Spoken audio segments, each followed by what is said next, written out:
일본 어떡합니까? 한국에 매달려야 할 이유가 또 생겼습니다. 지난번 영상에서 일본의 아베 신조 총리가 직접적으로 한국 정부에 진단키트를 요청하지 못하는 이유는 진단키트 한번 요청했다가 역사 왜곡부터 위안부, 강제노동, 독도, 대마도, 칠강구 등의 현안들을 바리바리 싹 다 들고 나올 대한민국 정부가 무서워 간접적으로 중요한 이유 타령이나 하고 있다고 말씀드렸는데요. 이번에는 아베 신조가 이 모든 한국의 요구 조건을 들어주고서라도 요청할 수밖에 없을 것입니다. 뭔데 또 이렇게 호들갑이냐고요? 지금 바로 알아보겠습니다. 캡틴TV 팩트 체크.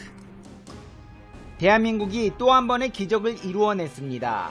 국내 연구진이 방사능 폐수 속 세슘을 기존 흡착제보다 10,000배 빠르고 99.1% 이상 제거할 수 있는 새로운 흡착제를 개발한 것인데요. 한국원자력연구원은 세계 최고의 수준의 속도와 효율로 물속에 방사능 세슘을 신속하고 안전하게 정화할 수 있는 새로운 길이 열렸다고 전망했습니다. 방사능 폐수는 원자력 시설의 운영, 사고 등 다양한 상황에서 발생할 수 있으며 폐수 속에는 세슘, 코발트 등 다양한 핵종이 포함되어 있습니다.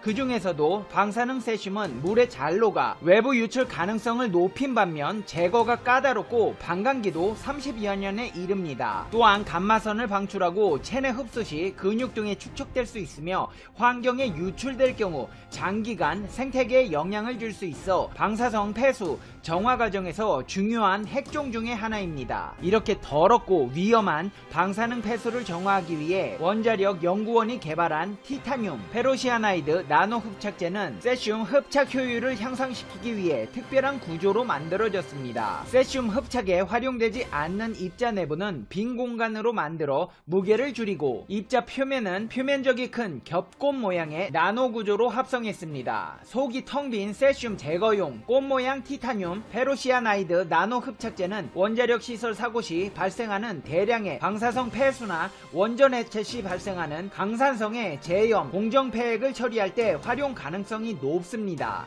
게다가 기존 흡착제에 비해 성능이 우수하고 적은 양으로도 대량의 방사성 폐수를 처리할 수 있어 폐액 처리 비용을 크게 줄일 수 있습니다. 제조가 쉽고 간편해 상용화의 필수 조건인 대량 생산도 가능합니다. 현재 국내 특허 출원 중이며 미국, 일본, EU 등 해외 특허 출원도 준비하고 있습니다. 기술 이전을 통해 방사성 세슘을 제거해야 하는 실제 현장에 투입하는 것을 목표로 추진 중입니다. 이번 연구 결과는 화학공학 분야의 세계적인 학술지 케미컬 엔지니어링 저널에 게재되어 그만큼 신뢰성과 공신력을 인정받았다고 말할 수 있습니다.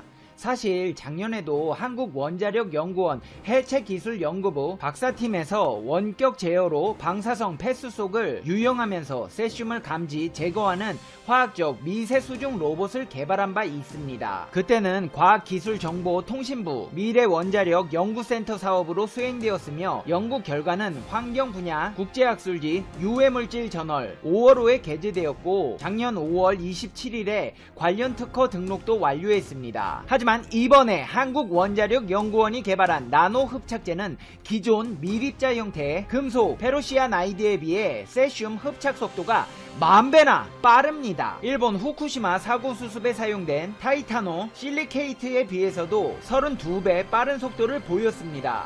흡착 용량도 뛰어납니다. 1g당 최대 454mg의 세슘을 제거합니다. 기존 금속 페로시아나이드에 비해 3배, 타이타노 실리케이트 대비 1.7배 뛰어난 결과입니다. 어렵게 주저리 말씀드렸는데 한마디로 쉽게 설명드리자면 제조가 쉽고 빠르고 효율도 좋다는 것입니다. 이 나노 흡착제는 실험실이 아닌 실제 환경에서 더욱 유용합니다. 대표적 경쟁 이온인 칼륨이 5000ppm 이상 들어있는 폐해수에서도 세슘을 선택하는 분배 계수가 기존의 타이타노 실리케이트보다 261배나 높았습니다. 해안에 자리 잡는 원전의 특성상 바닷물에서 세슘을 제거하는 능력 또한 중요합니다. 바닷물은 여러가지 성분으로 구성되어 언뜻 생각해도 세슘을 골라 제거하기가 쉽지 않을 것 같은데요. 그런데 이번에 한국 연구진이 개발한 이 제품은 바닷물 속에서도 세슘을 99.1% 이상 제거하는 데 성공했습니다. 이는 기존의 타이타노 실리케이트의 제거율 78.9%보다 월등히 우수한 결과입니다. 이런 대단한 결과물은 공짜로 나오는 것이 아닙니다. 그동안 한국 원자력 연구팀은 실제 현장 활용에 집중해 산성에 강한 티타늄을 사용했는데 이 티타늄의 기능적 효과와 꽃 모양의 특별한 형태 덕분에 강산성 폐해소에서도 99.8% 이상의 세슘을 제거하는 데 성공한 것입니다. 페페TV야, 예끼 이놈아, 뭘 그거 가지고 일본이 매달리겠니? 진단키트도 그렇게 급한데도 말 돌려서 중요한 이유 타령하는데 그 방사능 폐수 정화하려고 한국에 바짝 엎드리겠냐? 네, 일본은 생각이 있다면 엎드려야 합니다. 국제환경단체 그린피스가 원전사고 9주년을 맞은 일본 후쿠시마를 현지 조사한 결과 심각한 재오염이 진행되고 있다고 경고했기 때문입니다. 독일, 벨기에, 일본, 한국 등 다국적 방사선 방호 전문가들 로 구성된 그린피스 팀은 그동안 집요하게 일본의 방사능 실태를 조사함으로써 일본의 아베 신조에게 꾸준히 스트레스를 가중시켜 왔는데요. 이번에도 특별히 일본을 위해 현지에서 방사선 측정 등 종합적 실태 조사를 벌인 후 2020 후쿠시마 방사성 오염의 확산, 기상 영향과 재오염 보고서를 발표했습니다. 아베씨, 잠깐 나와서 이것 좀 듣고 가세요. 일본 걱정해주시는 똑똑한 사람들이 아베씨 보라고 준비한 보고서예요. 어디 가지 말고 한번 들어보세요. 그린피스는 2011년 3월 11일 일본 후쿠시마 원전에서 멜트다운에 따른 폭발 사고가 일어난 후 정기적으로 현지의 방사성 오염 실태를 조사해 보고서를 발표하고 있습니다. 특히 이번에 발표한 보고서는 작년에 일본을 끔찍하게 핥히고 간 10월 태풍 하기비스의 피해 이후 3주간 현지 조사한 것을 바탕으로 작성되었습니다. 그린피스 방사선 방호 전문가팀이 일본 후쿠시마현 나미에 비환 곤란구역에서 방사선 측정 등 조사를 진행했는데 산림에 쌓여있던 방사성 오염물질이 평지로 이동해 재오염이 진행되었다고 밝혔습니다. 그린피스 조사팀은 태풍으로 인해 오염물질들이 물에 쓸려 내려간 산림지대 측정구역에서는 방사선 수치가 감소하고 평지에서는 오염이 증가한 것을 확인했다고 밝혔습니다. 이게 무슨 말인지 쉽게 말씀드리면 상황이 더욱 악화되었다는 것입니다. 산이야 올라가지 않으면 그나마 피할 수 있었는데 그 오염물질들이 하기비스에 쓸려 내려와 평지, 즉 사람들이 사는 마을과 도로로 내려왔기 때문에 하기비스가 방사능 청소를 해주기는커녕 오히려 상황을 안 좋게 만들었다는 것입니다. 하지만 일본 정부는 이에 대해 인지 감수성이 떨어지나 봅니다. 방사능을 무시하고 2017년 3월 피난 지시를 해제해 주민 기환을 지시했기 때문입니다. 그 중에서도 나미에와 이타테의 피난 지시 해제 지역의 경우도 이번 조사에서 방사능 수치가 여전히 높게 나타났습니다. 나미에 마을에서 조사한 5,581곳 중 제방과 도로 지역의 99%가 일본 정부의 장기 재염 목표치인 0.2 이상 마이크로시버트를 웃돌았습니다. 이 마을의 평균 설량은 0.8 마이크로시버트, 최대값은 1.7 마이크로시버트로 사고 이전보다 20배나 높은 것으로 드러났습니다. 이타테 마을에서는 총 3,651개의 지점에서 수치를 측정했는데 이 중 96%가 측정치에 0.23 마이크로시버트를 넘었습니다. 근데 또 여기서 일본 정부의 반응이 골 때립니다.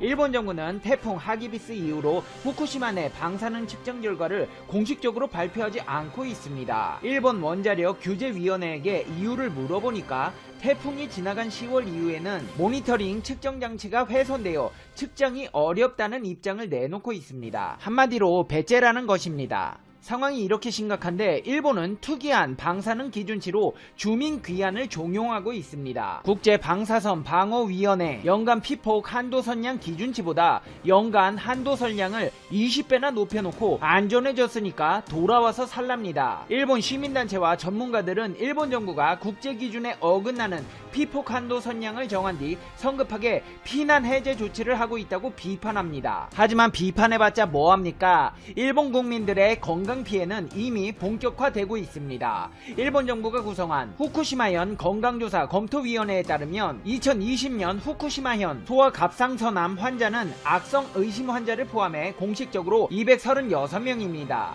이들 중 소아갑상선암으로 수술까지 한 환자는 186명입니다. 소아갑상선암은 희귀질환이라 1년에 100만 명당 1명꼴로 발생합니다. 후쿠시마 어린이 인구가 35만 명이니 대략 3년에 1명 3.0골로 발생하는 것이 평균치라고 할 수 있습니다. 이런 보편적인 기준을 적용해 봤을 때 원전 사고 후 후쿠시마의 소와 갑상선암 발병률은 평균치보다 최소 62배에서 최고 78배까지 증가한 셈입니다.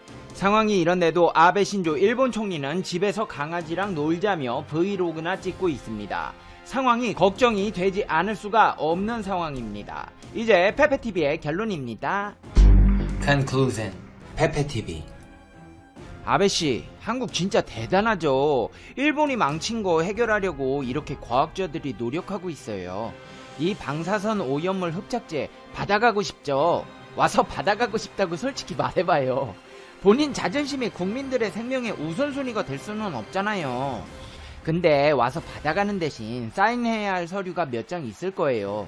뭐 역사 왜곡 불가방침 조약서라든가 독도 대마도 7강구 한국담 못 받기라던가 다시는 국제 자유무역을 침해하지 않겠다는 각서, 한국에 대한 망언을 하면 그 사람에게 벌금을 물어서 우리나라에 국고 환수시키겠다는 법안 발의 동의서라든가. 집에서 놀면 뭐합니까? 일 합시다, 일. 최근 일본에서 또 한 번 아베가 망신을 당한 사건이 있었습니다. 지난 6일 야후 재팬에서는 교토대 야마나카 교수와 아베의 화상회의를 인터넷 생방송으로 진행했는데요. 당시 아베는 내년 7월로 연기된 도쿄올림픽의 성공을 장담하면서 치료약 백신 개발과 관련 일본이 중심이 되어 추진하겠다, 과학자 여러분의 힘이 필요하다 라고 의혹을 보였습니다. 하지만 야마나카 교수는 그의 면전에 대고 이렇게 말했습니다. 1년 안에 백신이 개발되는 것은 엄청난 행운이 필요하다. 올림픽은 전 세계 선수와 관중들이 모이는 인간 대이동과 같다며 백신 이상으로 기대하고 있는 것이 치료제인데 신약 개발을 올림픽에 맞추는 건 불가능하다 라고 못 박은 것이죠. 뒤이어 올림픽 연기가 고작 1년이라는 것은 연구자들로 하여금 버거운 짐을 부여받은 것과 같다 라고 덧붙였는데요. 당황한 기색이 역력했던 아베 총리는 말을 돌리며 현재 7,000건의 검사 횟수를 하루 2만 건까지 끌어올릴 것이다 라고 주장했지만 이에 대해서도 지금의 10배, 100배로 끌어올려도 부족하다. 또한 확진자가 발생할 때마다 철저한 격리 조치가 이뤄지지 못한다면 일본 경제는 결코 정상화될 수 없다 라고 반박하기도 했습니다. 평소답지 않게 아베는 그 어떠한 반박도 할 수 없었는데요. 그 이유는 야마나카 교수가 2012년 노벨 의학상까지 받은 일본 의학계의 권위자였기 때문이죠. 그리고 그의 말이 끝나기가 무섭게 현재 일본 열도에서는 소름 돋는 현상이 각지에서 보고되고 있습니다. 긴급사태 선언 이후 한 달이 지난 지금 일본 네티즌들 사이에서 화제가 되고 있는 목격담이 있는데요. 한 트위치 이용자에 따르면 시부야를 달아오르게 한 영상이라는 제목의 한 게시물을 올렸는데 놀랍게도 영상 속에선 주택가의 쓰레기 더미 사이에 다수의 쥐들이 줄지어 이동하고 있는 모습이 포착된 것이죠. 도쿄에서도 비슷한 일이 있었습니다. 일본 공영방송 NHK는 도쿄의 한 주택가에서 쥐가 풀을 뜯어먹고 있는 영상을 게시하기도 했는데요. 이는 기타큐슈의 번화가에 쥐떼가 출몰하고 있다 라는 보도를 낸 지 일주일도 채 지나지 않은 시점이었습니다. 한 전문가에 따르면 감염의 확산세로 인해 음식점들이 줄줄이 휴업 및 폐업을 하면서 쥐의 행동에 변화가 생겼을 가능성이 있다. 번화가에서 음식물 쓰레기가 줄어드는 가운데 먹이를 찾아 주택가로 이동하는 듯 보인다 라는 분석을 내놓았습니다. 쥐의 행동에 대해 오랫동안 연구해온 도쿄대 기요카와 교수에 따르면 쥐들이 통상 보이지 않는 시간에 움직인다는 것은 조사해볼 필요가 있는 사안이다 라며 최근 도쿄 번화가에서 쥐들의 움직임을 관찰했는데 오후 시간대에 도로에 나오거나 쓰레기를 뒤지는 쥐가 최소 5마리 이상 확인됐다. 이제는 먹이를 찾아 낮에도 도로를 활보하고 있는 것으로 보인다. 만약 먹이를 찾아 온갖 장소를 배회하기 시작한 것이라면 일반 가정으로 파고들지 않도록 가능한 많은 수를 포획해야 한다 라고 전했습니다. 하지만 이러한 분석과는 다르게 전혀 다른 이유로 공포에 떠는 시민들도 있습니다. 그러한 데에는 95년 고베 대지진 당시 있었던 사건 때문인데요. 당시 지진이 일어나기 바로 하루 전 여러 도시에서 대규모의 쥐떼가 출몰하는 등의 이상 현상이 있었습니다. 오사카 대학원 연구진에 따르면 지진이 일어나기 전 쥐가 침착성을 잃은 채 상자 안을 마구 돌아다니거나 얼굴을 긁는 등의 행동을 하는 것은 지진 때 관측되는 전자 펄스 때문이라는 점을 실제로 밝혀내기도 했죠. 때문에 코로나 사태로 인한 이유가 확실하지 않다면 또 한 번 대지진을 예고하고 있는 것이 아닌가 라며 불안에 떨고 있는 겁니다. 한 가지 확실한 건 일본 열도는 현재 전례 없는 위기를 맞이하고 있다는 사실이고, 계속해서 아베 정부의 현명한 판단과 대처가 부재하다면 시민들의 불안감이 더욱 증폭되리란 점은 분명한 일이죠. 그렇다면 이 같은 현상에 대한 일본 현지의 반응을 살펴보겠습니다.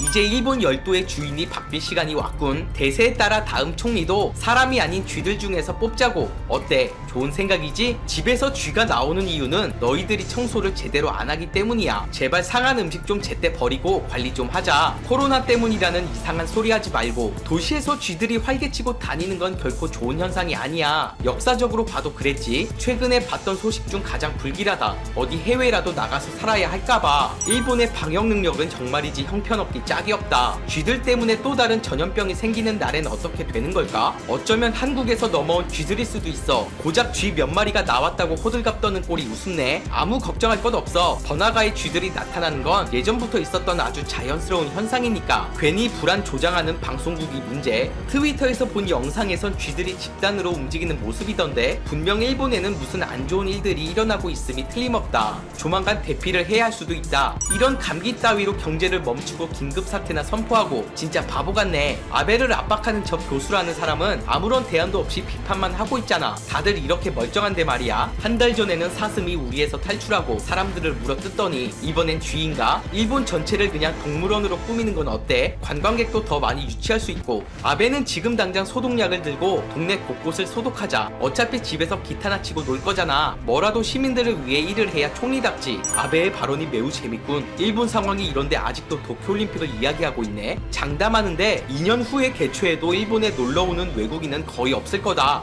애초에 이런 위화감을 조성하는 뉴스들이 문제야. 난 지금까지 우리 동네에서 쥐를 한 마리도 발견하지 못했다. 그쪽이 더러우니까 그렇지. 설마 지진이 또 오는 건 아니겠지? 쥐들이 갑자기 날뛰면 항상 지진이 발생했는데 나 좀 무섭다. 오늘 준비한 영상은 여기까지입니다. 이 영상이 마음에 드셨다면 구독과 좋아요 부탁드리겠습니다.